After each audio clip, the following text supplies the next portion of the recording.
Il était une fois dans les vallées enneigées des monts Gogiques, un petit village dans lequel vivait Lysandra, une enfant famélique.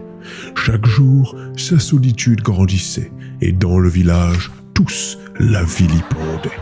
Car l'orpheline, là sans le sou, trouvait que les rats avaient bon goût.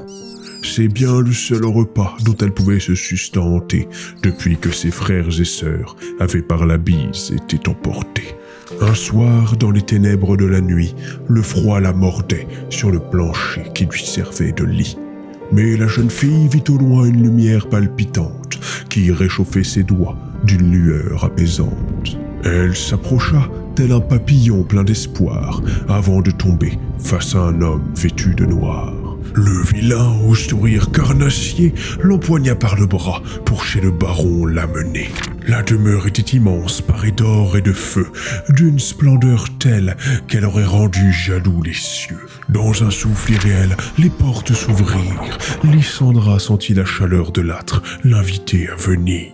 Mais telle n'était pas l'intention du mercenaire, qui prit la fillette et la jeta par terre. La caresse du tapis de velours sur sa peau gercée lui rappelait feu sa mère et ses tendres baisers. Un grognement la sortit de sa torpeur. Elle connaissait la fin, elle allait apprendre la peur. Un canidé, à l'impressionnante stature, s'approcha de l'enfant, reniflant sa chevelure. Reculant prudemment, Lysandra se heurta à une paroi. Celle-ci, disparaissant dans son dos, laissa l'enfant pantois. Chancelant et luttant pour se relever, l'orpheline sentit une douce odeur chatouiller son nez.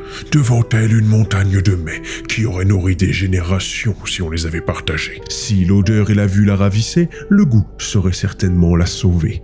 Empoignant un aliment dont elle ignorait l'existence, elle l'approcha de ses lèvres pour se remplir la panse.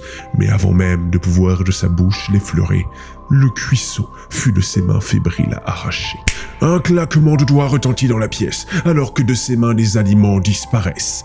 Tandis que son regard arpente les montagnes de plats, elle découvre avec stupeur l'homme qui ici fait la loi. De l'autre côté de la table, un être difforme, avec des bras et une bouche hors norme, remplit son gouffre sans même mâcher, les mains chargées de nourriture variée.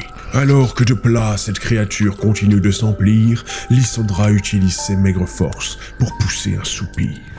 S'il vous plaît, messire, je meurs de faim. Le monstre dévore une miche de pain. Je vous en supplie, n'importe quoi. Il jette à la gamine un petit pois. Il aurait été moins cruel de me laisser mourir dehors. Élysée l'hiver te dévorer à ma place, et puis quoi encore? Je ne donnerai pas aux saisons ma plus grande source de magie. C'est ce qui me rend riche et puissant. J'ai la belle vie. Toi, tu ne vaux même pas un misérable dessert. Tu es plus pathétique que tes frères. La créature pointa alors une pile d'ossements sur lesquels Lysandra vit le bout de tissu que son petit frère aimait tant. L'infâme baron reprit son repas, portant un sanglier entier à bout de bras.